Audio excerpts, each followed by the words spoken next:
Pada malam ini, kita berasa bangga dapat memperkenalkan seorang penyanyi baru. Ialah Seniman Nur KK, Pak Lebay. Negeri Perak adalah sebuah negeri yang unik dari segi bahasa dan dialeknya. Hal ini kerana negeri ini mempunyai 5 jenis dialek utama, iaitu dialek utara, Patani, Lembah Sungai Perak, Kepulauan Indonesia dan Selatan Semenanjung. menyebut adik gigi.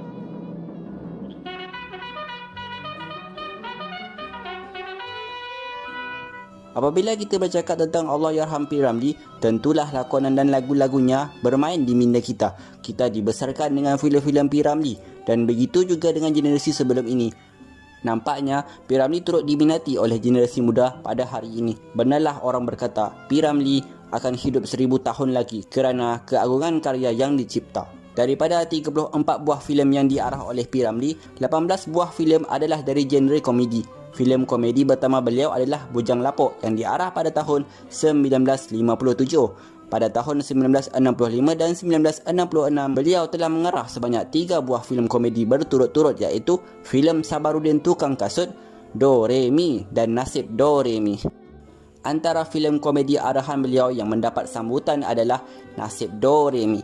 Banyak watak yang dicipta mempunyai line atau dialog yang terkesan, daripada watak utamanya Do, Re dan Mi hinggalah kepada watak pembantu seperti Komeng, Pak Maon dan ramai lagi. Tak kasih warm up sikit lah. Namun antara babak yang digemari ramai tentunya adegan kedai kopi yang melibatkan watak seorang Pak Lebay dan Re, lakonan A.R. Tompel. Selain dialog lucu yang begitu mencuit hati, seperkara yang lebih menarik ialah mereka menggunakan dialek negeri Perak yang mungkin juga jarang-jarang didengar di layar Perak pada ketika itu. Di mana kita berjumpa ni? Masa kita sama-sama naik haji. Tak menggalah teman naik haji ya. Tahun depan baru nak cadang ni. Sama-sama mengantarkan orang naik haji. Ya, tu ya lah.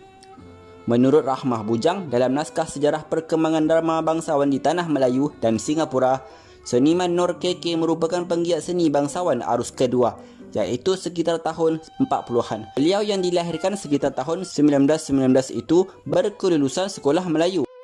Kita sama-sama mengaji pondok dulu kan. Ngaji pondok mana? Baik pondok teman mengaji ni. Kita sama-sama mengaji apa ni tasawuf. Tasawuf? Tasawuf. Semanggu ini. Betul ya. Beliau yang pernah terlibat dalam persembahan bangsawan yang disertainya, Nur KK kerap memegang watak raja. Di awal pembabitannya dalam pementasan bangsawan, beliau bersama adiknya Zohor KK terkenal sebagai pelakon Silasak, dan perkara ini dinyatakan oleh seniman Rahman B dalam biografi beliau Zakaria Arifin 2005. Siapa nama ustaz yang mengajar kita tu? Ustaz Nur KK. Nur KK. Itu yang mati lelaki mak saya. Seterusnya, Nur KK kemudiannya beralih arah menjadi seorang pengarah filem yang berbakat besar serta turut aktif dalam menulis skrip bangsawan. Antara skripnya yang popular ialah Jula Juli Bintang 3. Pati dah jumpa cincin tuanku yang hilang itu. Cincin tu? Cincin tuanku? Mana dia? Perempuan itu yang pakai. Pati dah bilang kepada dia. Cincin itu punya tuanku. Tapi tuanku tahu apa yang dia jawab. Apa dia? Dia kata, kalau tuanku tak burung itu, ambil dengan tangkainya. Nanti tuanku dapat cincin kembali. Dan tuanku dapat perempuan yang cantik. Pada sekitar tahun 1968 dan 1969, Nur KK bersama kumpulan bangsawan pimpinannya Sentosa Opera kerap menerima jemputan mengadakan persembahan di kaca TV menerusi slot pentas bangsawan. Beliau juga turut serta muncul di corong-corong radio menerusi segmen bangsawan di udara pada tahun sebelumnya. Seniman Nur KK pernah berlakon dalam siri filem Allahyarham Tan Sri P. Ramlee dengan memegang watak Pak Lebay di kedai kopi selepas Do, Re dan Mi melarikan diri daripada Datuk Hercules kerana makan nasi di rumahnya ketika berada di dalam hutan. Datuk Hercules, tadi kami makan nasi Datuk marah tak? Aku tak marah. Aku memang suka.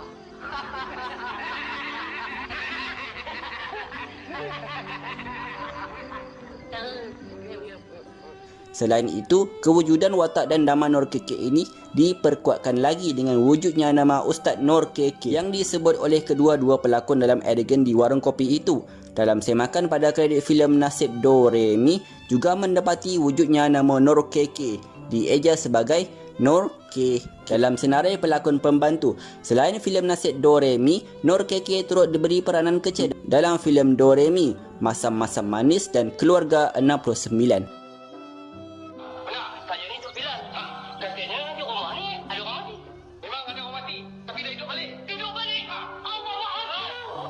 Menurut anak bongsu beliau, Taufik Muhammad Nur, nama Nur KK adalah bermaksud Kuala Kangsar, dan ketika itu beliau memegang peranan sebagai Ketua Kampung Maxwell yang kini telah menjadi bangunan PWTC dan persekitarannya. Seorang pelawak dari kumpulan popular tanah air iaitu Yasin Senario adalah cucu beliau. Aneh rasanya. Rasanya saya pernah minum air. Tapi di mana ya? Banyak khazanah-khazanah barangan peribadi beliau ketika pementasan bangsawan berada di tangan pihak Arkib Negara.